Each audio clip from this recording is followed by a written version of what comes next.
really proud to welcome her here tonight.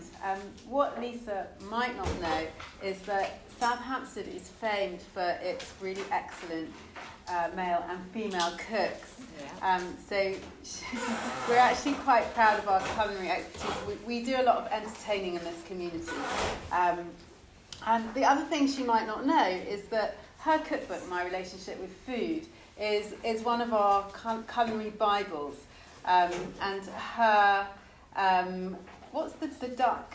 Crispy duck. Crispy duck. So if any of you have bought her book, crispy duck is going to be your go-to. My son always says, when we're invited out, my son always says, do you think there's going to be crispy duck there? And invariably there is, even though it takes ages to prepare, as you're kind of pulling the flesh off the duck carcass. Yeah. It's totally worth it. So what's going to happen is that Lisa is going to talk to us for about half an hour, and then she'll be very happy to take questions for 15 minutes. Yeah. So you'll have to shut me up after 30 minutes because I can't talk. I'll be watching. Don't think I'm being rude. Okay, so welcome everyone. My relationship with food is quite a strong name. So put your hands up if you think, I don't have a relationship with food. I don't have one. Put your hand up if you don't have one. I'll come to you at the end because you'll come to me and you'll tell me, I did this talk once. I don't know if anyone came to, I think Kinloss, and out of like 300 people, one woman said, I don't. And then literally as soon as she came off, I said to her, so you don't have a relationship with food? She said, no, I don't. But I've been on a diet my whole life. Yeah. And I was I have been, but I don't have a nice relationship. Okay, but so what I'm trying to explain is that I believe we all have a relationship with food. Most of us probably wake up subconsciously or consciously and think about food the minute they wake up, or when they go to bed, like me, are thinking what am I going to be having for breakfast. So we all come from a tradition where food is the hub of our existence to some degree. I'm not saying it's all about food, but lots of times within festivals and Friday nights and Shabbat lunch, everyone is thinking what we're going to eat. So I've been brought up in a home that is very much food is the hub of the family. Our kitchen is the hub of the home. So however big people's homes are, you will always find that most people will congregate in the kitchen. You could have a mansion, but they will all be circling around the kitchen. You can have a tiny flat and everyone will be in the kitchen. So really our kitchens are like the hub of your home, and the kitchens are what drive people to bring you together.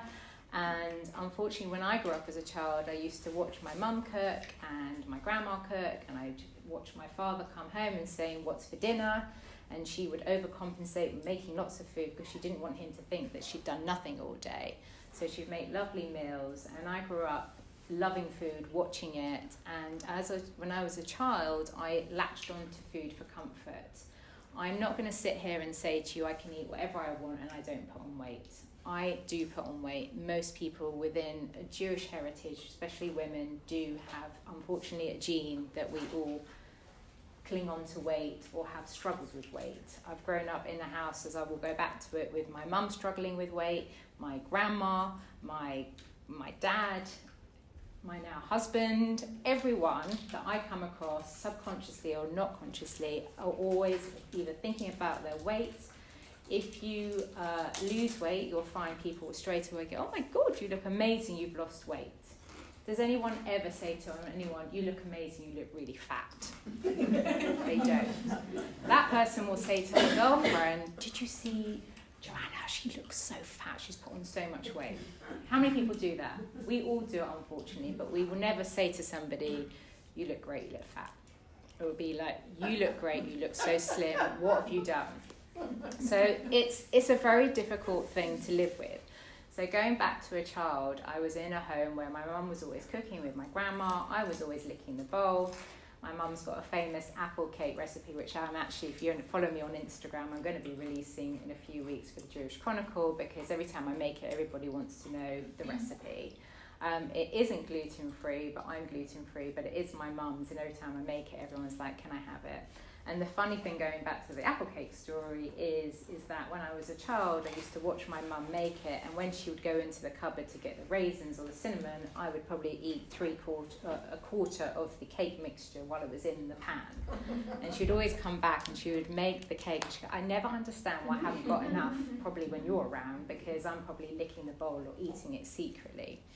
So growing up as a child, I latched onto food for comfort, and when I was 13 at my bat mitzvah, I weighed 13.5 stone, which in hindsight is not huge, but I was a big girl at my bat mitzvah. And it's funny enough, I just showed someone a picture of myself because I don't want to go into this whole story, but if you know and follow me, I actually recently, last year, 6 months ago, married at 41, got married, found a lovely guy who happens to actually be my distant cousin, and he was actually sitting next to me at my biggest, at my bat mitzvah, and who was to know that all these years later, he's now my husband. But I was at my biggest.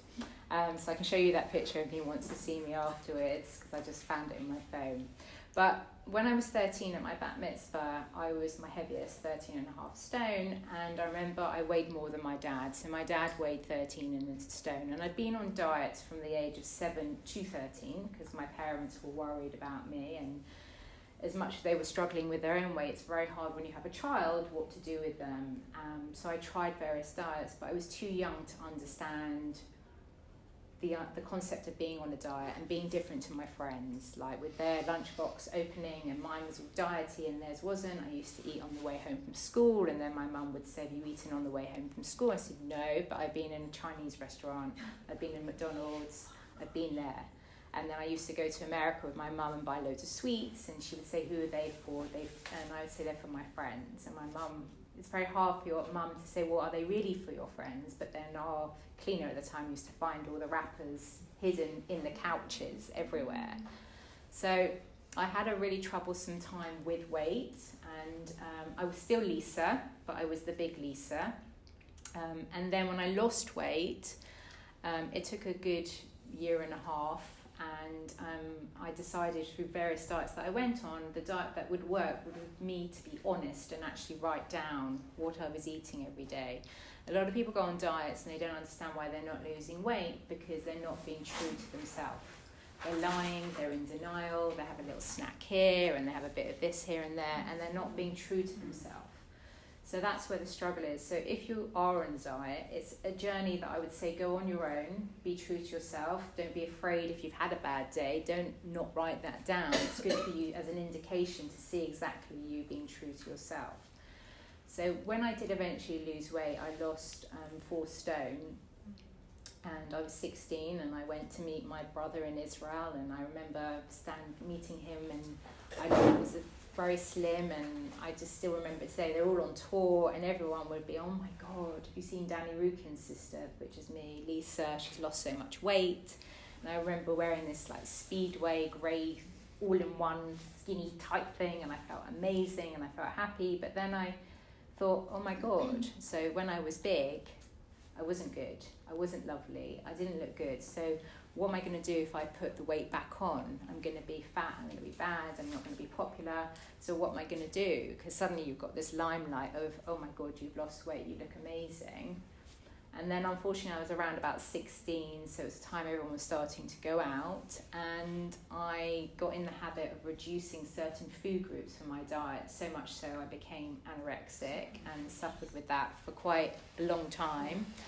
I went into one eating disorder unit in Lisson Grove, which is in just down in Marylebone, and unfortunately I was living with people that have eating disorders, and when you are living with people with an eating disorder, unfortunately you're only going to get worse. It doesn't really make sense because you're there to get better, but if you're suddenly living with people with the same issue as you, and you start seeing, oh my God, they're doing things I've never heard of. They used to make food disappear from the tablecloth, and it was like potatoes could disappear by squashing it into the tablecloth. The starch would just disappear, and I was like, I've never heard of this, even though we were monitored with cameras, etc.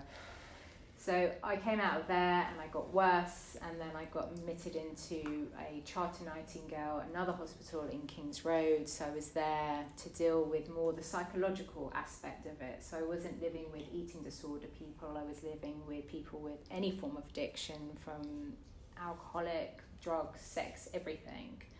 So it was a good way for me, and it's a journey that my life went down. I'm not ashamed of it, because I wouldn't be sitting here today.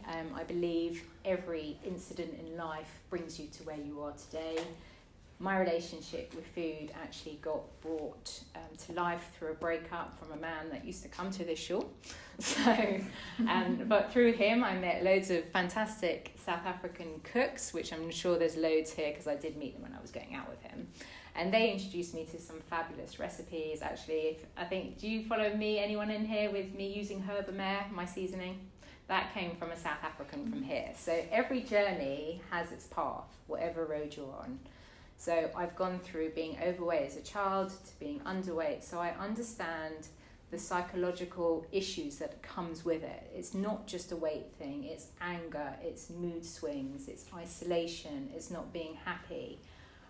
So it brings on other things apart from just the eating disorder, and it's learning how to identify that and associate it in your life.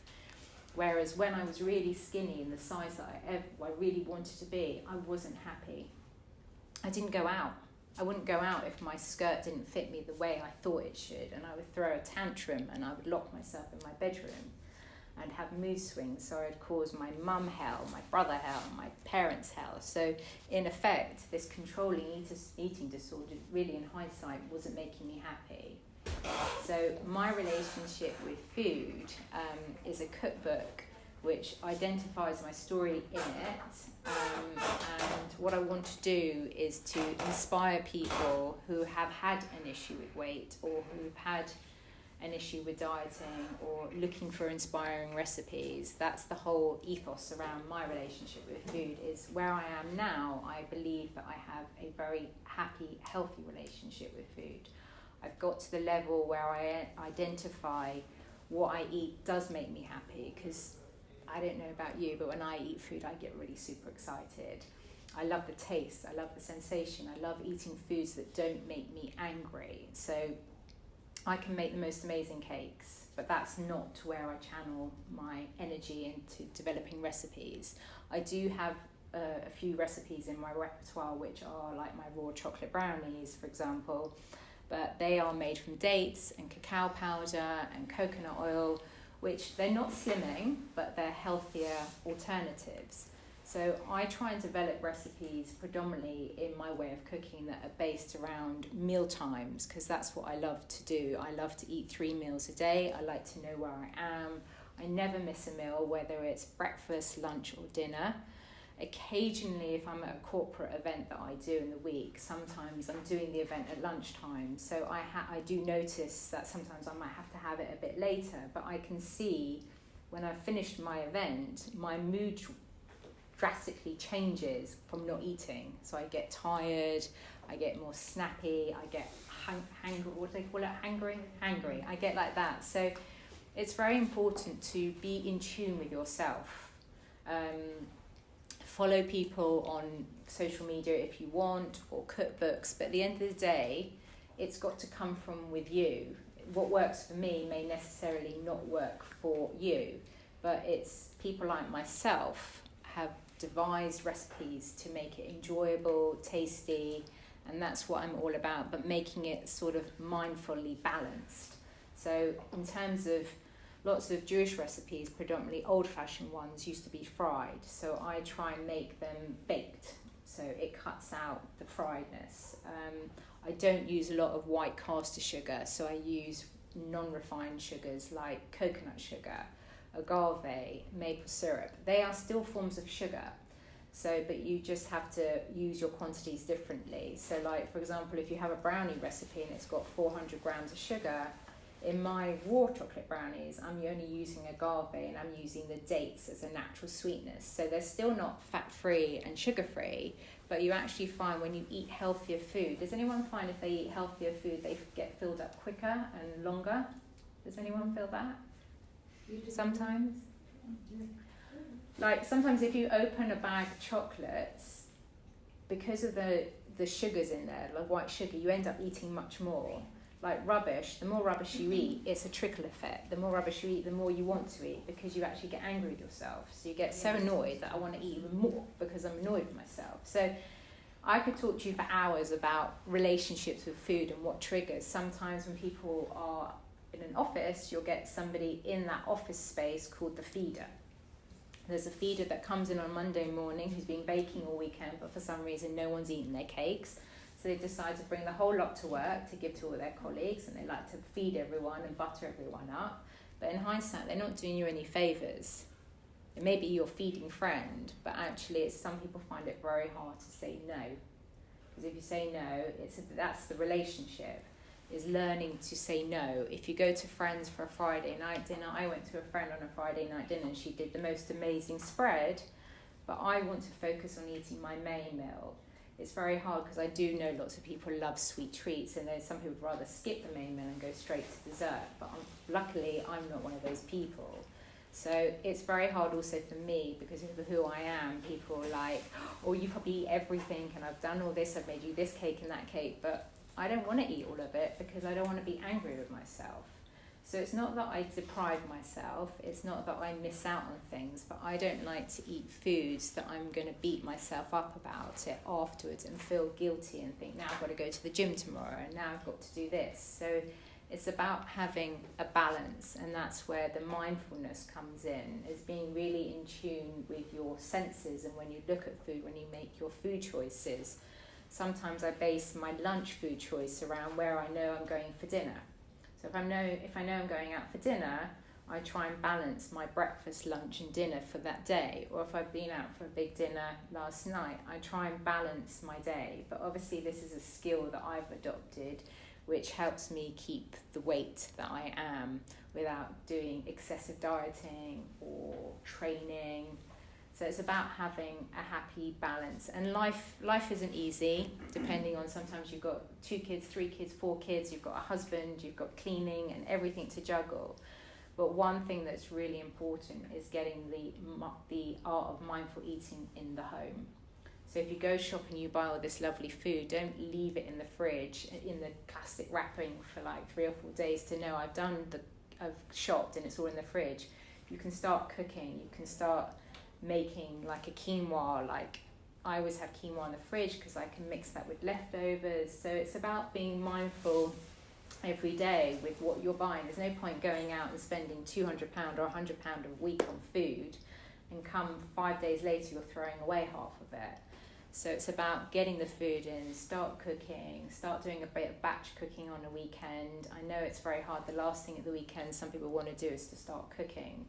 But if you're watching Love Island, you can put something on, you can make your overnight porridge, you can make loads of things. You've got all the tools in your house. It's about learning how to make things easier for you and make sure that you make the right choices. Because unfortunately, if you open your fridge and there's nothing there to eat, we go for the snack drawer and we eat the wrong things. So really it's about being kind to yourself and looking after yourself and doing like lots of prep in advance.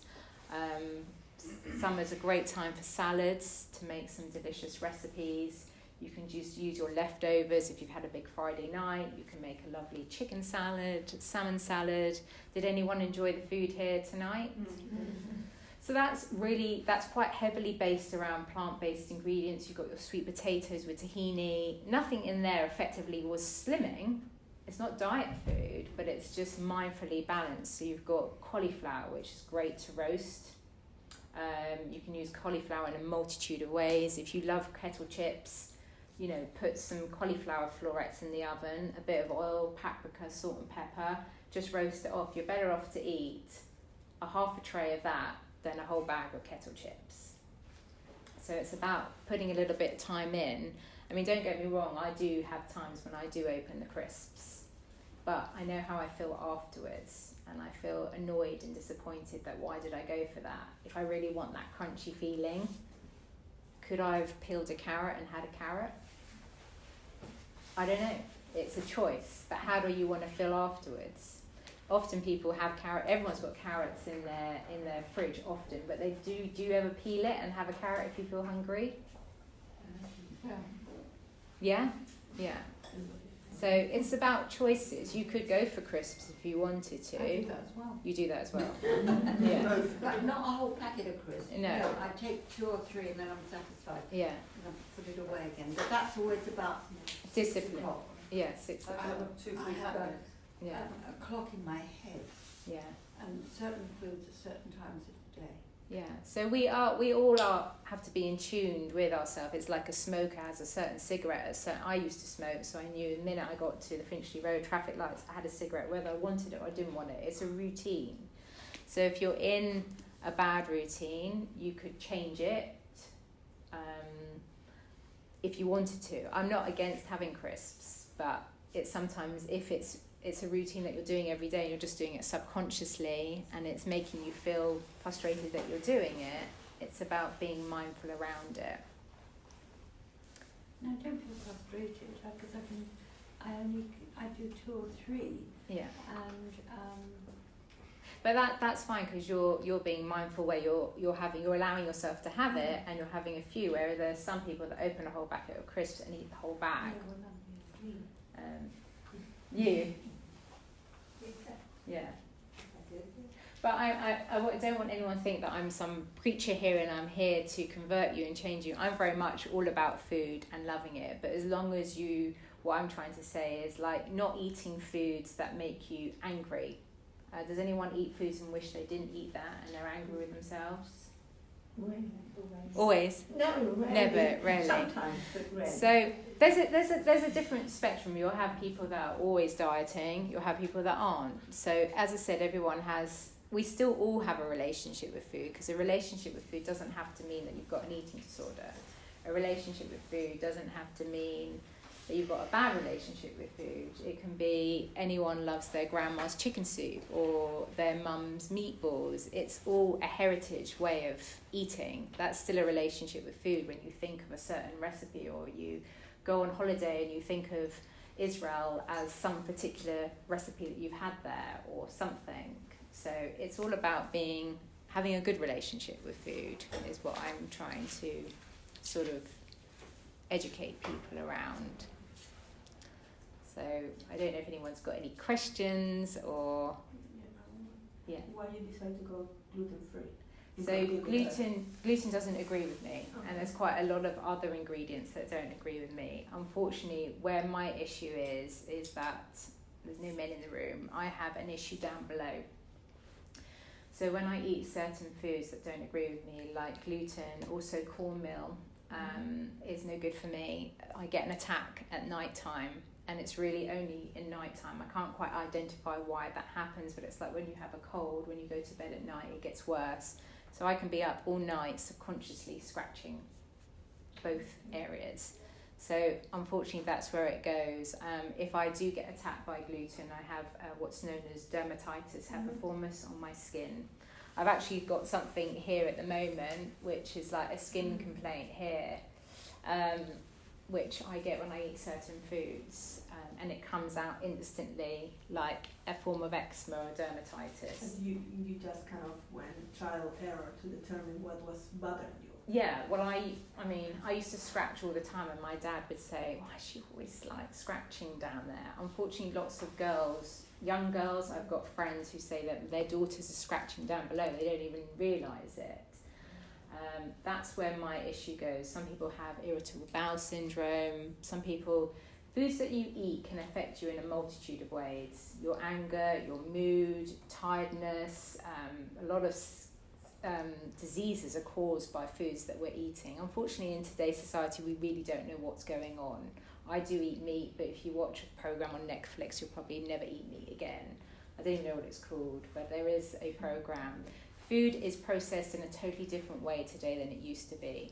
Like my mum can't get over how everything is wrapped in plastic. Years ago, you used to go to your local grocers and you'd buy your fruit and veg, and it would all be given to you in a brown paper bag. Now everything you buy is shrink wrapped in plastic, and we leave it sitting in our fridge for a few days. So we don't know what really is going on. Lots of crops are being GMO'd, like genetically modified. So there's things that we're eating more and more today. Everyone's got an allergy, whether it's dairy, whether it's gluten. There's so many things that are not agreeing with people, and you don't have to be born with celiac disease, gluten intolerance. You can get it at any age later in life. So I avoid gluten from my diet, and I feel better. Some people think, oh, is it a weight thing? No, it's not. And also, I don't really buy many products that say gluten-free unless I 100% agree with what's inside, because unfortunately, when manufacturers take something out, they are replacing it with a lot more stuff that actually will cause more of an issue than the actual gluten. Think of Muller Lite. Everyone went mad for it because it's fat-free, but it's full of sugar. There's the brands, the marketers, they don't want your health, they just want your wealth. So as soon as they see a trend like gluten-free, everything's got stamps on it, gluten-free, gluten-free, gluten-free, but most things are padded out with ingredients that your body A, can't pronounce, or B, can't digest. Like at the moment, I'm trying to, if you follow me on Instagram, make my own bread. And I need to make that without cornmeal because a lot of gluten-free bread has cornmeal or millet in it. So I can't even eat gluten-free breads because it's got all of that in there. So my journey in developing recipes, not only am I making it gluten-free, but I'm trying to avoid certain other ingredients. And I come from a Jewish home. I'm not religious, but I know a lot of my followers, and I write for the Jewish Chronicle, etc., are Jewish. So I'm trying to make them friendly to that audience as well. So I'm very mindful about making lovely, healthy recipes that haven't got gluten in it and haven't got cornmeal in it and haven't got too many thickening agents or anything like that. So I try and make it as healthy and natural as possible, because at the end of the day, we are what we eat, and we want to eat healthy, good vegetables and salads and meats and keep it as simple. Years ago, they only had salt and pepper. They didn't have all these spices and everything. So, and it's much easier for your body to break down foods when it's simpler.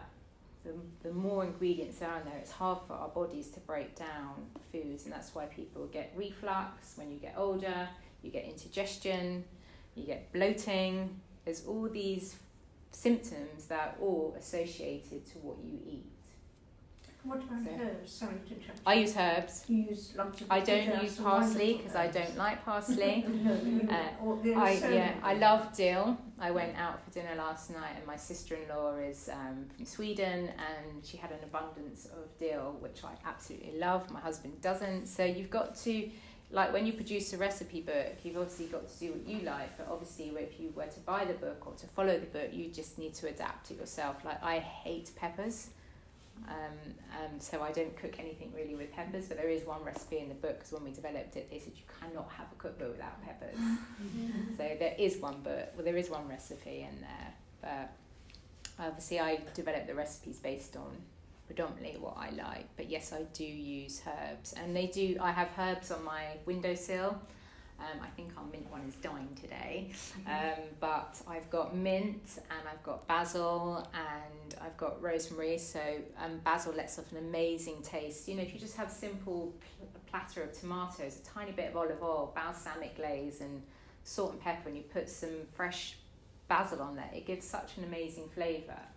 So sometimes I make lots of recipes like salads, but try and keep it as simple, because the simpler it is, the more flavour. When you've got too many flavours in there, it gets overcomplicated. Can I just ask, what's wrong with cornmeal and millet? You were saying That has the same effect as gluten for me. Also, So I wanted to ask you, I feel like obviously I enjoy eating healthy and all that, but Yeah. I find that sometimes it gets really expensive, like Yes. to buy all the healthy options. yeah, Do you have any advice about that? you get the book. No, a lot of my recipes are, the only things I would say are expensive is coconut sugar, the nut butters, etc. I try where I can to educate people about going where I go shopping. Most of the ingredients in my cookbook you'll be able to get in Tesco's. That's where I shop. Healthy food is more expensive, but there is a whole mind process with it. The more money you spend on your health, the better you are in the long term. So we're talking about long-term gains. It's better to invest with a little bit more money in terms of goodness and ingredients than not. And I know it's hard for me sitting there. It's all right, you know, some people say that's okay for you to say, but I don't have a budget like that. But it's just about being aware. Like a cauliflower is really cheap. You can make that into a pizza, you can make it into cauliflower rice. There's hundreds of things you can do with vegetables as your base. So in terms of like dates, yes, they're very expensive.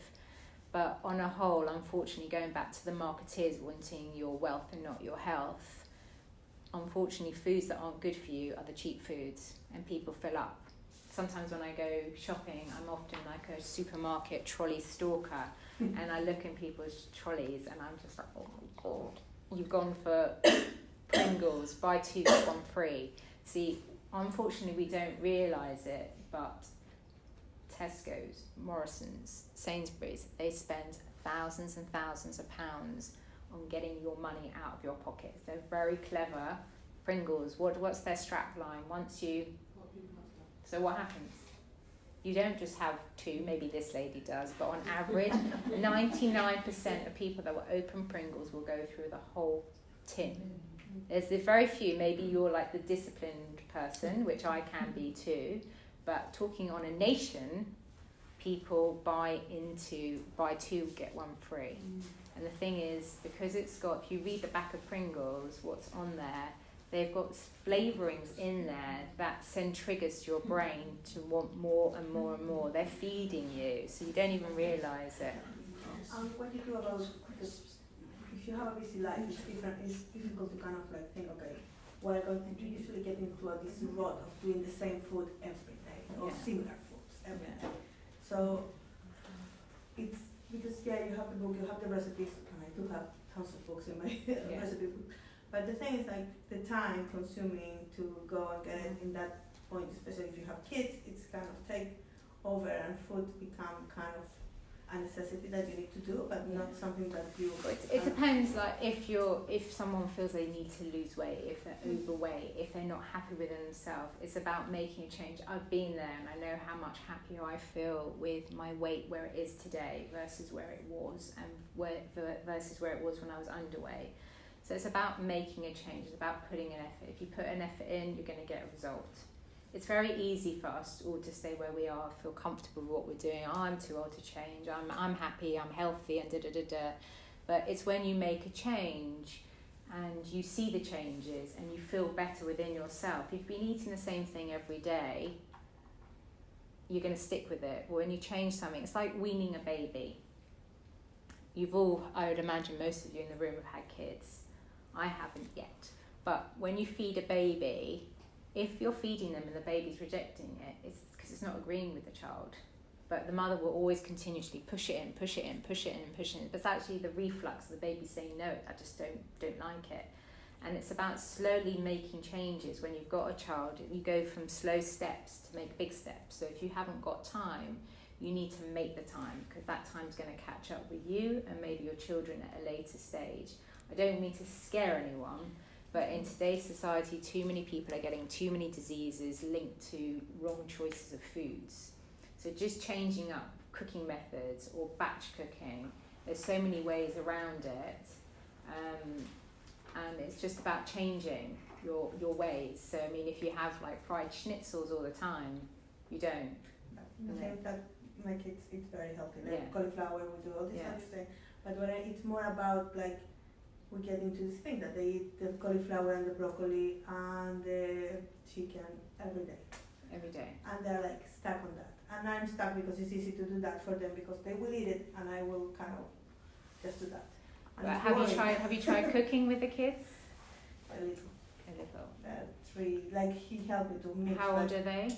3 and 7. The 7-year-old, it's a different story. So it's just about having diversity in your diet. You know, if you're going to eat the same thing every day, you're not also getting nutrients. You're still getting nutrients, but it's good to change up your diet. Sometimes if you have the same thing for breakfast every day, just try and change it up. So I never really have consecutively the same breakfast. I try and change it up so I get used to something different, to give my body something different, because we're like cars. You know, you You've just got to put the right fuel in there to make it drive. You can keep putting the same thing in, but it's about changing it up a little bit, throwing in maybe something slightly different on a mealtime. Maybe do salmon instead of chicken. Yeah. They won't have salmon? One of my kids is autistic, so that is not even a Yeah. possibility because he's very into his own ways. So Yeah. it's an extra. Yeah, because they challenge. don't like change, No. etc. Or a soup, or maybe making a smoothie. No, that's what I'm saying for the little one. I'm thinking more the other one. Yeah. Well, it's slowly, make small steps. No one needs to make massive steps overnight, but sometimes, you know, like an event tonight, you might take one thing away from you. I don't know what it's going to be, but you might just take one thing and make a change. So do you ever have like treats? Or- Yeah, I do. I had a cake last night. Even my husband said, "Oh, I saw you have that," because most people, he's used to me not having it, and then it made me suddenly feel guilty. But actually, I thought, no, I did have it. And it's learning to be okay with it. I was totally okay with it. And years ago, I wouldn't. I'd spend the whole night thinking, why did he say I had a cake? Like, oh my God, I feel really bad. I shouldn't have had the cake. Why was he watching me? Like, what does it mean? It's all these questions that maybe not you girls, women do, but I used to do. But now I have a better way of myself. I had a cake. It's not the end of the world. I had a lovely evening. We were having fun. We were at a nice evening. And I've had a lovely day today. Now, years ago, I could have a horrible day today because I could dress and put something on and it would be tight, and then I'd blame it on that cake. So it's about learning to be accepting of yourself. Our bodies are changing all the time. I say in my head, when you get to 40, it goes pitong, it goes wrong. Something happens when you get, it's half of your lifespan and things change. And it's, how, being through what you went through as Yeah. a child and teenage years, how do you not make food an issue with children and not make it, either with underweight kids or overweight kids, not make it an issue or a big thing, especially in a Jewish home? yeah. How I do you don't. avoid eating disorders, basically? I don't have kids yet, but I am aware With your around. experience as I think it's having been important vegan as a and- parent to really spend time and spend time with that child and identify, because often it's something else that's triggering it. So find out if she's being bullied at school. Is it maybe yourself as a mother sometimes conscious? Like I hear a lot of women go, I don't know what to do because I'm not eating this and I don't want my child to see that I'm not eating that. I'm on a diet and they're hiding it. So it's just about being open and honest. I found that's the best thing in this world is to you've identified it and is it your child or I think friends? No, you don't want to make food a big thing in the home because you don't want it to become like in a Jewish home where food is so much. Yeah. I mean, Jewish home is so much around food. You don't want it to I be, think it's a natural instinct because if my Yeah. nephews walk into they did it the other day. As soon as they walked in, my mum had a tea on Thursday. My nephews popped in, and I was like, "Do you want a cake? Do you want the?" You just Yeah. naturally do it. I don't know what it is. It's like they haven't eaten all day. everything's around food. Socially, Yeah. it's all around food. And then you put so much into it. You want them to have, and you want to watch them, and we all do it. But it's just about. I don't know 100% because I'm not there yet, but I'm very much about eating with people. I think it's very important to sit around the table and have time. I hear a lot of mothers eat with their kids and don't eat with their husband. It's important to have lovely family times. It's important to encourage children to cook and understand it. And if you are cooking with a child and they start getting scared of the fat or the butter or the sugar, then it's something that you need to sit down and explain to them that by cutting things out like that, like when I had an eating disorder, my periods got locked down for 2 years, so I lost my period for 2 years.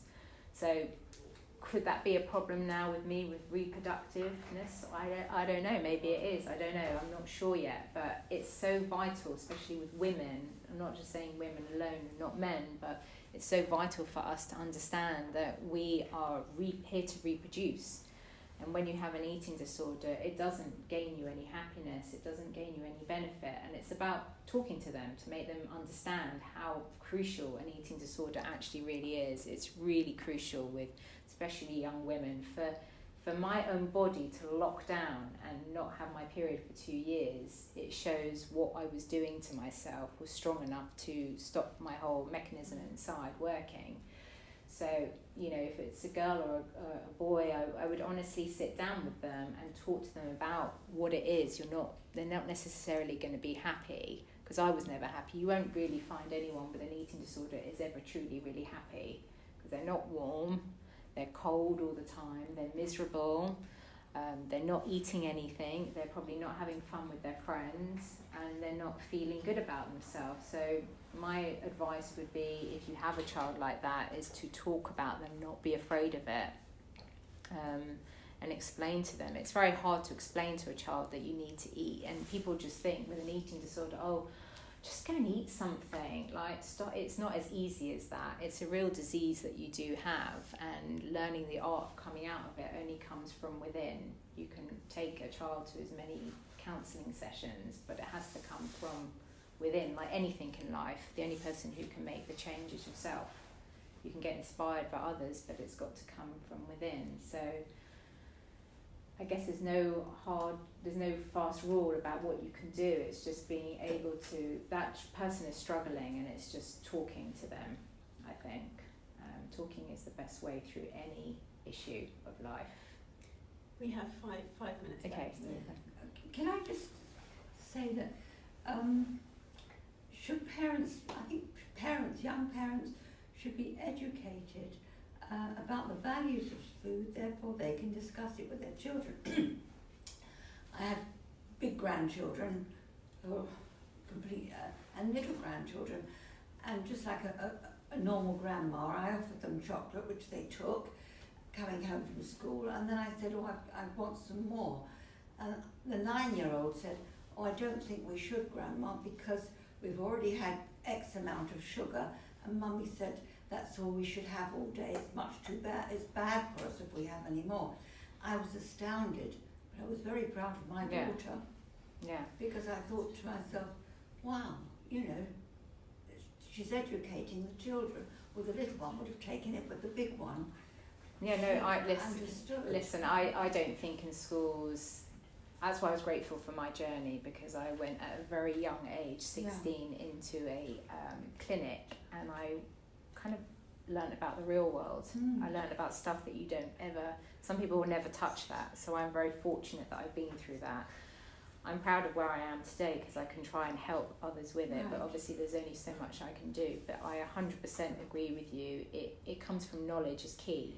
So making people aware of choices is what, like, myself is here to do. I'm not here to preach, I'm not here to convert anyone, I'm just trying to make people aware, and children do need to be consciously aware. I mean, it is very difficult. I've got one nephew who's a little bit chubbier than the other one, and all he wants to eat is a peanut butter bagel the whole time. That's all he wants to eat. And it's cute because you think, oh, he's going to come in, he wants a peanut butter bagel. And my mum, he comes in and goes, Safta, can I have a peanut butter bagel? And she just melts and makes it. But, you know, it's very difficult, especially when you've got children, more than one. One might be more prone to putting on weight than the other. One child might listen more. My brother and I, we've come from the same genetic genes. My brother is consciously aware of his weight today and everything, but when we were growing up, he had like the chicken Kiev with all the butter oozing out, and I was on the lean cuisine. So it's very hard with a parent. How do you cope with it? But I think as parents today, if you sit down and you educate children about not too much sugar, I'm 100% for it. Parents have to be educated first, and that's not so easy. Yeah, and then you've got different types of parents. Some people take it to extremes, some people say it's softer, it's your approach. But hopefully there is, I have to say, in today's society, there's a lot more awareness of sugar, and that's really the root to all evil, unfortunately. As sweet as it is, it comes with a price, and it takes a toll on our health. And it's loaded in everything. I mean, actually, I've got a friend who's diabetic, and even by talking to her and her making me aware of things that you don't realise, a lot of people go to a dinner party and say, I won't have any desserts, I'll have a whole fruit salad, which I did the other night. I probably got just as much sugar in that as one scoop of ice cream. So it's about educating yourself at the same time as learning to educate the kids without having a too paranoid. You know, you don't want the child to have an eating disorder as well. So it's a very difficult balance, and that's the key in life, is balance to everything. So it's finding the balance. Lisa, thank you so much. Thank you you. for your honesty. Thank you for making the link between well-being and nutrition. Yeah. It's been extremely interesting. Thank you. And if you haven't got the cookbook, I know some of you have, then I'm selling it outside. And I would say it's an absolute must. Yeah. Enjoy your next.